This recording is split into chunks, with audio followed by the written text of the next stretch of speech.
It's Sunday night, I'm drinking wine. Time really flies when you're online. Have you ever wondered what Bolivia is like? Wait a minute. Have you ever heard of Bolivia? And no, it's not in Eastern Europe as some Australians think. It's nestled in the heart of South America. Rich in culture, food and language, Bolivia boasts remarkable landscapes, untouched plains and the world's largest salt flats. And, well, can we say, average boys with machista views. Stretching from the Andes in the northwest to the tropics in the southeast, Bolivia is the country where we met today's guest host. And boy, doesn't she have a lot to dish about the place she called home in 2019. Welcome back to Labia Talk, episode 25, and welcome to Labia Talk, Melinda. Hey, thank you so much for having me. Hey, Ollie. And hello to my co-host, Maggie. Hey! Sorry, I thought the United States had the best Wi-Fi in the world. We've got some technical difficulties here. No, actually, Wi-Fi here is horrible. Hey. Welcome. Classic, right? For anyone who's listening to the podcast, maybe for the first time, or if people don't know Melinda, we three lived together for a year. Well, Maggie for 6 months, but Melinda and I lived together for a year in Bolivia in 2019. We were 303. Oh, yeah. Oh, yeah, 303. The original crew. And I mentioned that you were back in the US, so we're all outside Bolivia. How do you feel, everybody?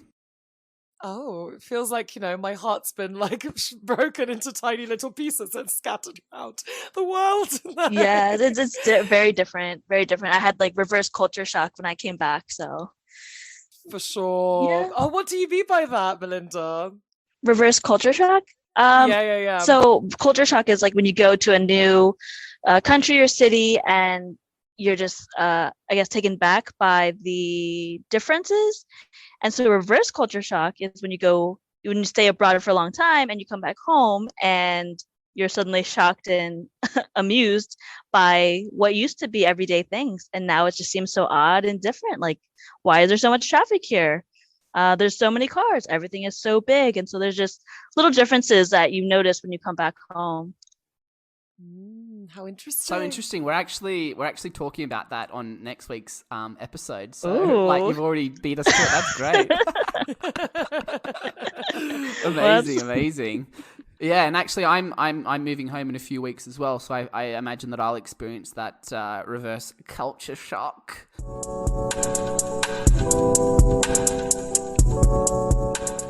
So this is how this episode is going to work. We're going to have a did you know fact about Bolivia, and then we're going to ask Melinda maybe 10 questions. Let's see how she does, how much information she's willing to Is this like release. Who Wants to Be a Millionaire or something?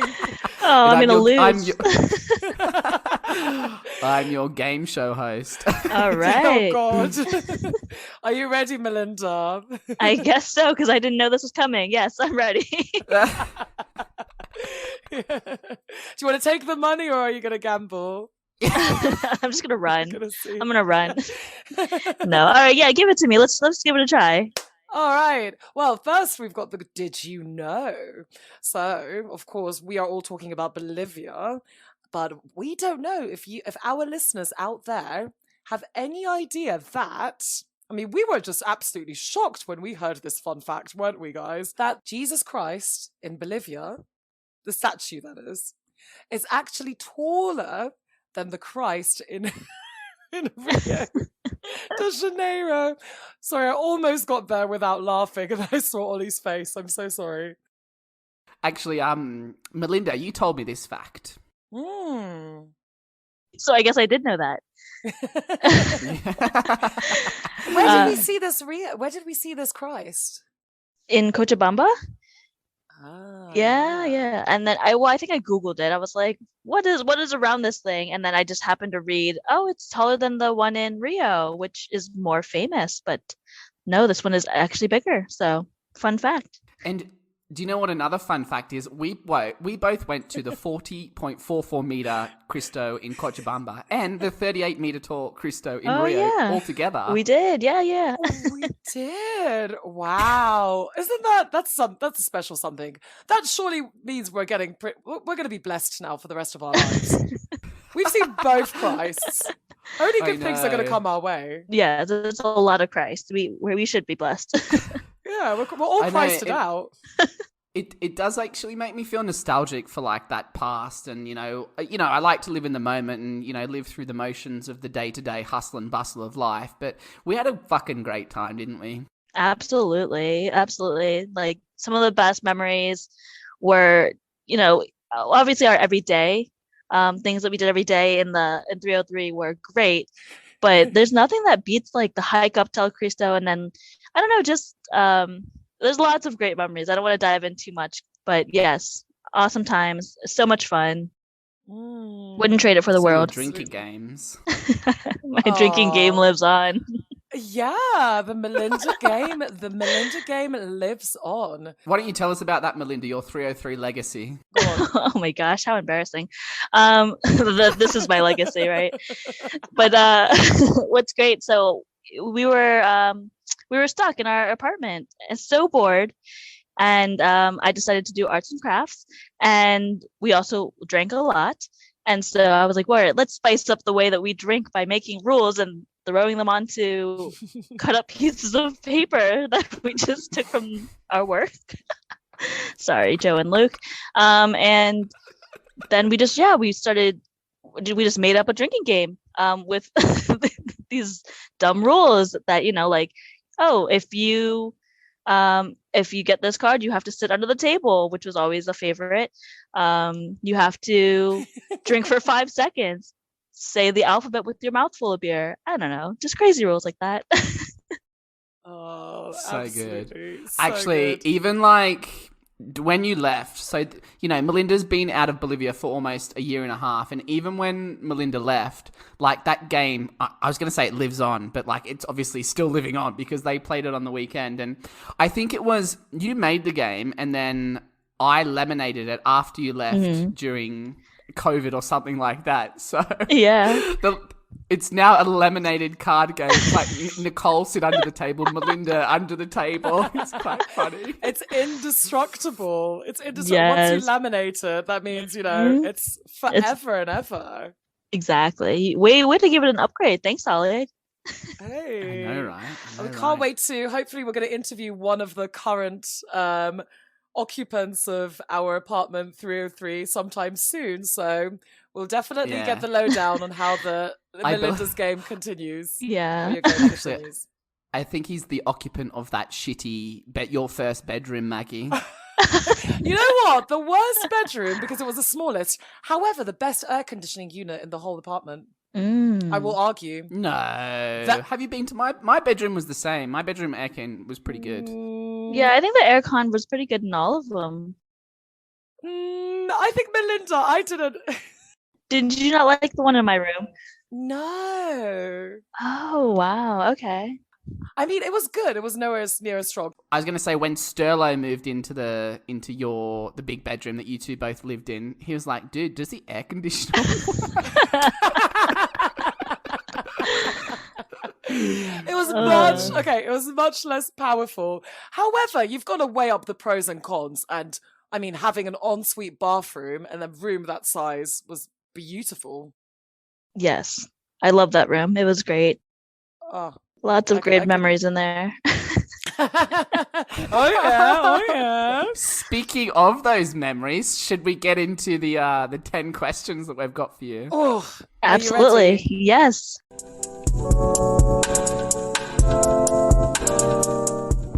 Uh-oh, Maggie's stretching. Remember, you may use a lifeline if you have to. You can phone a friend or ask the audience. Or what's the other one? 50-50. Oh, If you take 2 options away. Oh, we can 50-50 it as well, babe. Ollie, do the honours. Fire away, Maggie. All right. Okay. So, question number 1. What attracted you to moving to Bolivia? So I had always been curious about South America. But at the time, I was actually looking for jobs in Asia, and I came across like a random post that was like Bolivia, live in real South America, and I clicked on it because it was just so out of place. It was a job board for jobs in Asia, and I clicked on it. I thought it was fake, but I was like, you know what? I'm just gonna apply. Why not?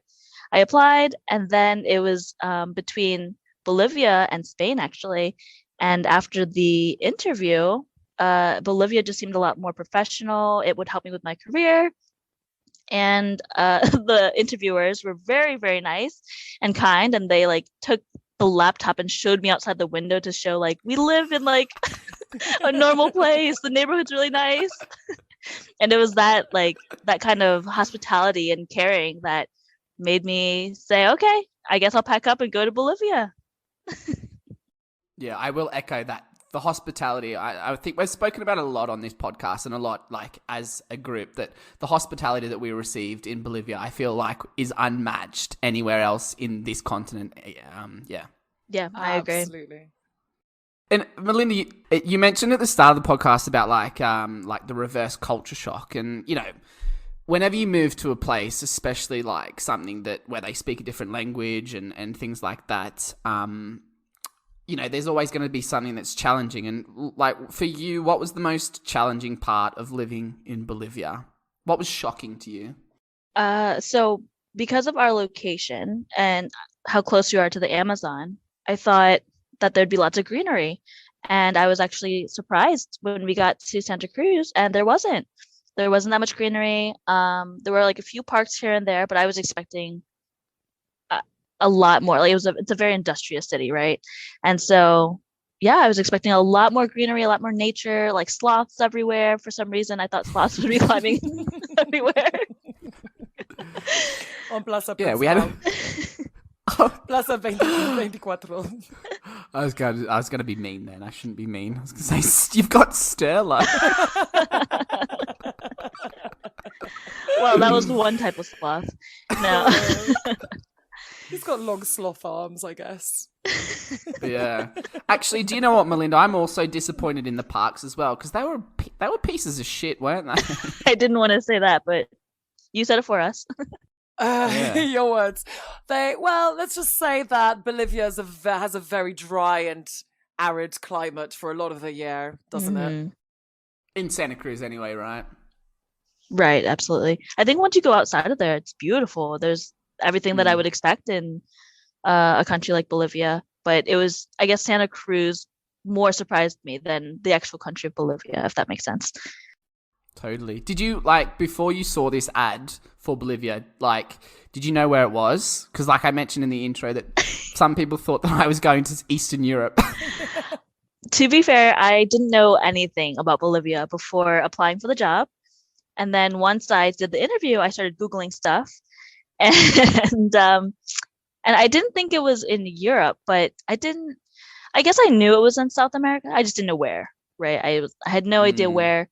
And then I did a little bit more research. Honestly, this is like Bolivia was one of the countries that I just showed up at and hoped to learn while I was there. So I didn't do much research. That's incredible. That's so brave of you. But Ollie and I are just shaking our heads and saying, me too. We're a bit clueless on Bolivia and where it is exactly, or like what to expect of it. So on that note, you kind of, you touched on how there are of course you said, so many amazing memories that you have with us, but of course, no, with just in general from Bolivia. But is it possible to pick out like some of the most rewarding moments for you, or maybe your highlights? What really stands out from your time being in Bolivia? Of course, yes, absolutely. Well, of course, the highlight was you guys, but let's not get mushy. But no, absolutely. I mean, Carnival was amazing.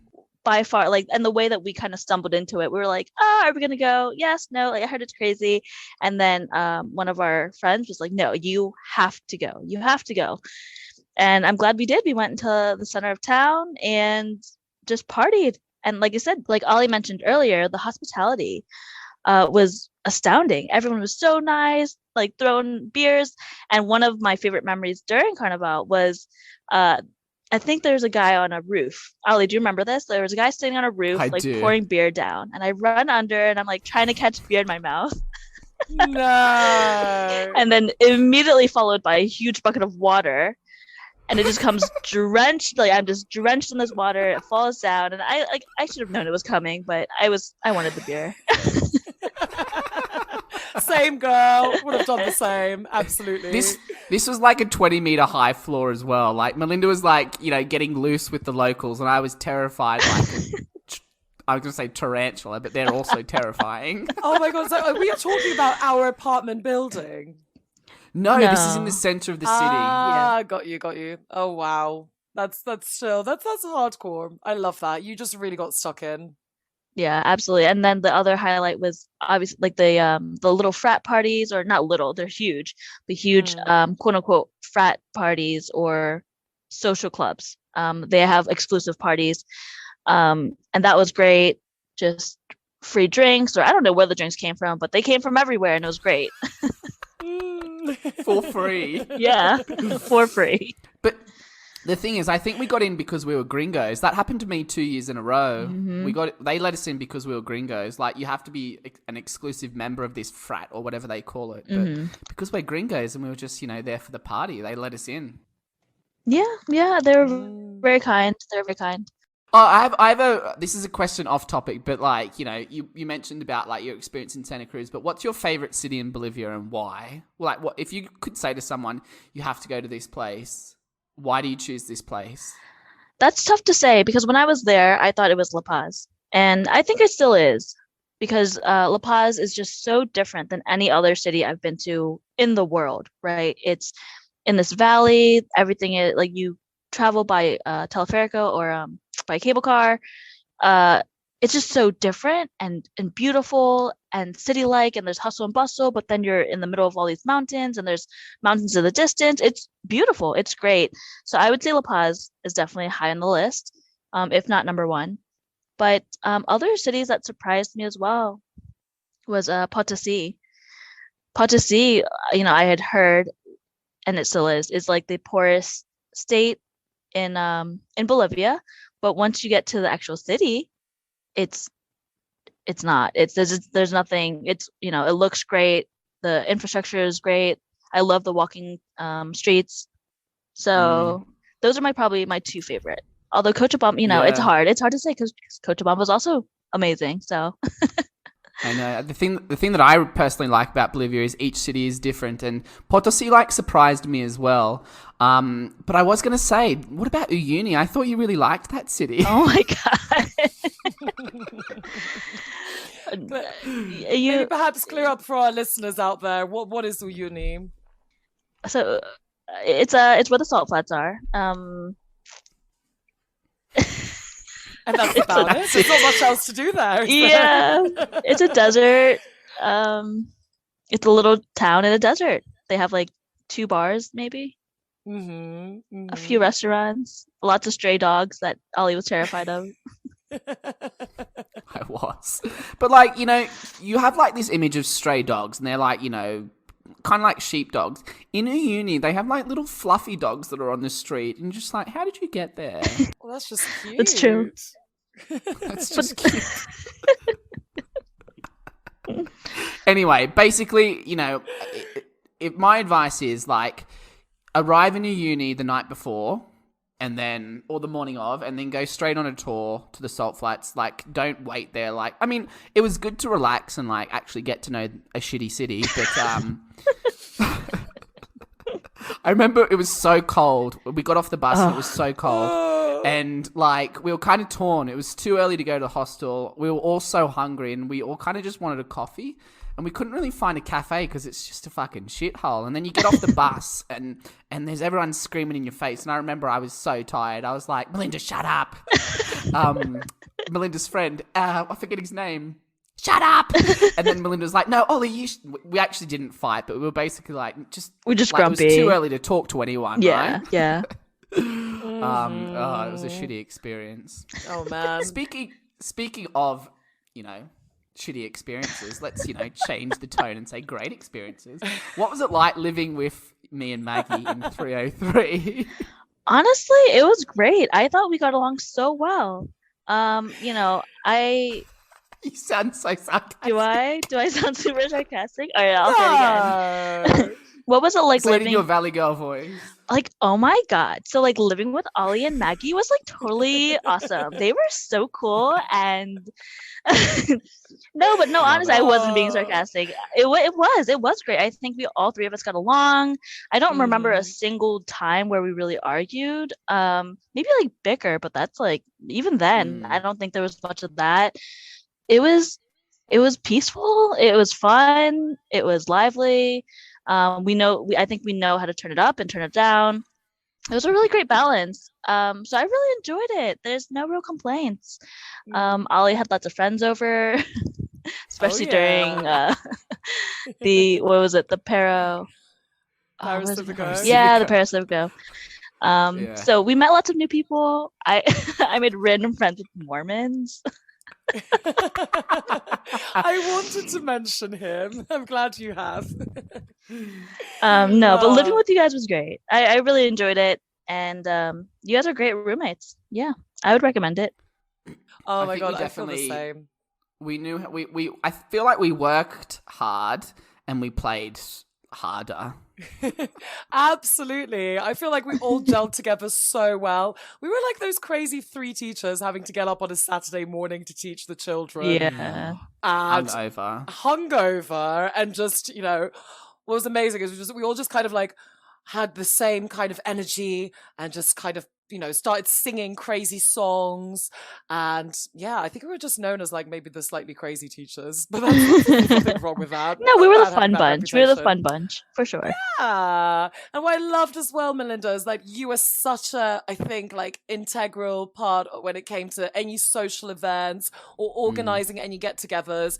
You were always up for like doing something. And I think you were so good at just getting everyone together to have fun and, have a drink and That's play a so funny game because I or. was gonna say I thought you and Ollie were more so like the little social butterflies. Like Ollie was always the life of No. the party, like us drinking beer and singing some Australian chants. Um, and then Maggie, you're just always lively and energetic. So I mean, if that's Oh, the case, I really appreciate the perspective. I just think maybe it was all three of us, and that's probably why we gelled really easily, really well. I think so. I mean, they say opposites attract, and then your replacement came in, and we were clearly opposites, and that did not Oh, attract. God. But we'll leave that Need for we say more? another. Not worth it. We'll leave that for another podcast episode.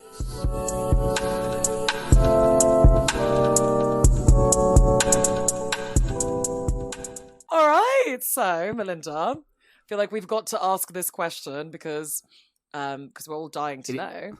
It's Labia Talk after all. It Mhm. is. I was going to say it's a podcast about living abroad in your late 20s, but it's also a very, there's some topics that we tend to talk about more, such as dating. So Ollie and I, we were wondering, what were your experiences of dating in Bolivia? What a great question. What was my experience dating? I think a lot of the people were not the most attractive. So I think dating was kind of hard in terms of literally just being on an app and swiping. I swiped left quite a lot. Mm. But when I did find someone that I found attractive, um, they would disappear. They would ghost me. Like I remember going on a date, and I think I told you about this. I went on a date, or I was supposed to go on a date, and this guy had pushed it back and said, I'm running late. And I said, okay, well, I'm gonna hang out at this cafe, so whenever you show up, I'll be here. He made me wait an hour or like 40 minutes or something. And I kept calling him, and I kept texting him, like, where are you? I'm waiting for you. And he's like, I'm so sorry, I'm coming. Please wait, don't leave. And then after an hour, I was like, fuck this. And totally left because I'm not waiting for you. And afterwards, I went out to dinner with someone, probably Nicole. And he kept calling me, being like, can I join you for dinner? Can I catch up? And I said, no, absolutely not. No. So that was one of my first experiences dating. It happened, though, the surprising part for me was that it happened more than once. I think it happened 2 or maybe possibly 3 times. I know that Bolivian time is a thing, so I understand being late, not always being on time, but not that late. Like another No. guy made me wait 30 minutes, another guy, like just didn't message me at all. I had never actually ever been stood up before. And Bolivia was the first time I had ever experienced that, where literally they said they were going to be somewhere and did not show up. Oh my God. I mean, Bolivia should be the last place you'd get stand up because we are a hunk of spunks, and as you said earlier, swiping left was a common occurrence. Like, what the fuck? Yeah. And like trying to join you for dinner with like Nicole or whoever it was. What a psychopath! Right. The audacity on them, Yeah. right? Absolutely. Such wild behavior. I couldn't believe. I remember when you told us that story and I just couldn't quite believe it. Mm-hmm. Because you don't really hear, like, I don't know, like, like you said, like you had never been stood up before. I don't really hear many stories about people being stood up. Not beautiful, not people like us, you know what I mean? Not hot, beautiful women like us and Ollie. Well, no, I mean, I think ghosting is it's so easy to ghost a person these days. I get ghosted quite a lot on Instagram, especially in Rio. Boys in Rio are fucking ghostathons or ghostaholics. So Agreed. I'm not surprised. It's so easy to ghost a person. Yeah, but I think a different thing if you've literally, like, Melinda was there at the venue, at the place, and Right. the person has literally not turned up on the date. I think It's that's never happened to me before. And it was shocking that in Bolivia is where it's of all places. Right. I know. Hey, at least you were in a nice cafe, It was. Good It old- was which is now closed. No, it's not. Oh. Yeah, so besides the people that stood me up, I did go on a date with an older gentleman. He didn't say he was older, but his pictures were from like 10 years prior. And that surprised me.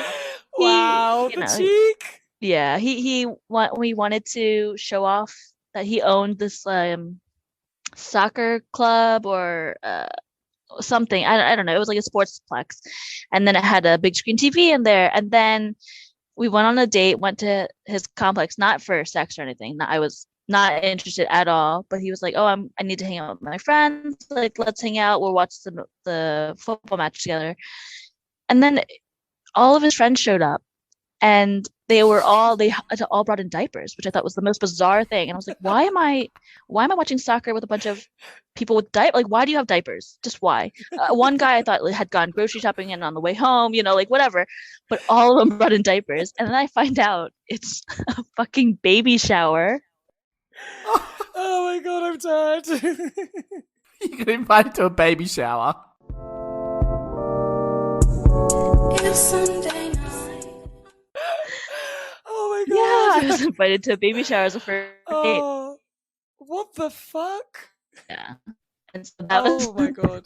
another experience. And then the two that actually stuck around, well, one was a horrible experience, was a great experience. He was nice at first, and then he turns out really manipulating, really awful, just treated me so badly. I honestly think he was a gold digger. He kept saying things like, "Oh, I always give you presents. How come I don't get presents?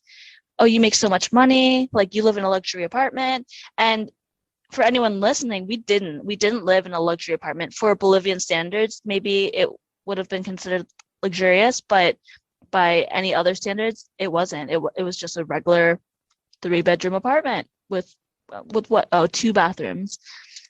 And so he just kept hinting at the fact that he thought I had money, and it was just a really bizarre relationship. And he would go to parties and then call me late at night and be like, "Oh, can I crash at your house? I miss you." And I'm like, "Well, why wouldn't you invite me to the party? Like, I want to go." He was a really crappy person, and I'm glad that I cut ties with him. Also, thanks to you guys, I was able to cut ties with him because I think I was at a point, being single for almost a year and not having any action because it was not happening. I was a little bit more desperate than usual, and I allowed him to treat me like that because I was like, well, I mean, but he's attractive and we have sex. So Yeah, we've been there. It's so hard sometimes in those situations because it's hard to like see the whole bigger picture and how he was treating you. He mhm. definitely like put on a face, and then obviously it like took a toll on you. And I remember when we had to go out to his place and get your trousers. I was terrified, Melinda. I didn't want to go. I'll tell you that right now, because I this guy's know. he's a Muay Thai fighter and like black belt, and I thought he was gonna like bash this little gay boy. And I was like, Melinda, I'm so scared. I'm I so scared. remember the fear. I remember the whole 45-minute trip. Luckily, I'd already been out that way before, so I knew where we were. Went on a fucking bus trip when we went to that stupid market. It was Yeah. out there that way. Stupid. Stupid That market. Did you? Oh, Maggie, you didn't go to that. It Didn't was I before go to your that? time. Oh, sorry. No, I thought because about we were the with Spanish. Heiner back Oh, in the day. okay. It's my bad. And yeah, that was like the terrifying 45-minute car trip. And I'm glad that like you got closure and got your shorts back at least. Well, I'm so glad you came with me because I don't know what I would have done. I was the whole situation was he basically kept my my pants like hostage. It was a gift from some of my close friends, and it has my name embroidered on it. So it wasn't just like a pair of pants. It meant a lot to me, and I let him borrow it, and then he didn't give it back, and then we cut ties. But I said, hey, I want my stuff back, and he kept lying to me, saying he's going to drop it off, and then he forgot it, and then he needed me to order him an Uber in order for him to do that, like all of this ridiculousness. And I said, I'm leaving Bolivia in 2 weeks. I need my pants now because there's no way in hell I know you're not going to ship it to me. First of all, Bolivia doesn't even have shipping, right? Like, I don't even know where packages could be delivered. And so there's no way he's going to do that. And so I had to get it. So Ollie, like, I'm forever grateful because it was just having you there was so comforting because I don't know what he would have done. I don't think he would have done anything, but you never know. You never know. You never know. It's nuts. And he also stole back the shirt that he gave you. He gave you like his own training shirt, and he stole that from you. It's our opinion anyway. You don't ask So- for your gifts back. That's just weird. Yeah. We're running out of time, but I just want to say, Melinda, like overall thoughts about dating boys in Bolivia in 30 seconds Oh, or a minute. it's hard to sum up. It was one of the most difficult things I think I'd ever done. Not only because it's a different culture, and I think maybe people are used to being ghosted, I don't know, or people are used to being stood up, but it was very different for me, very new. And on top of that, there's a language barrier as well. And really, it was tough. It was tough. There were obviously enjoyable moments. The last person that I had something with was amazing. Great. I would say if I needed to sum up dating in Bolivia, as you know, just from my experience, they tend to be more clingy than usual, like early on. They can be very passionate, but also you really have to watch your back and be careful because I think a lot of them are manipulating and a little conniving.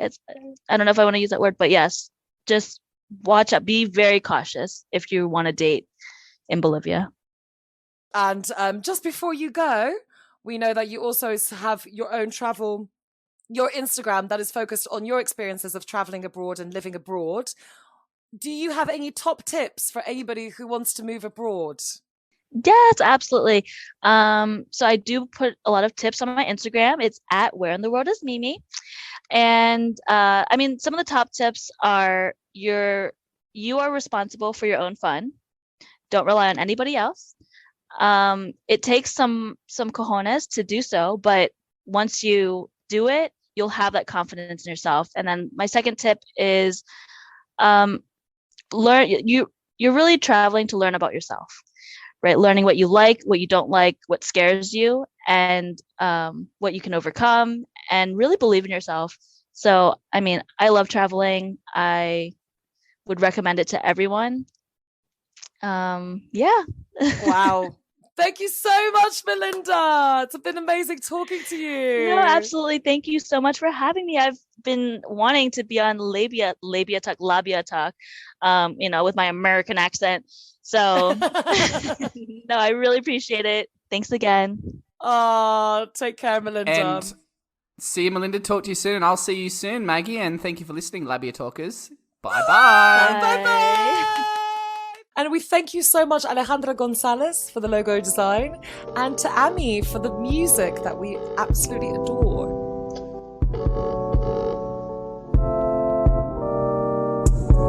It's Sunday night, I'm drinking wine.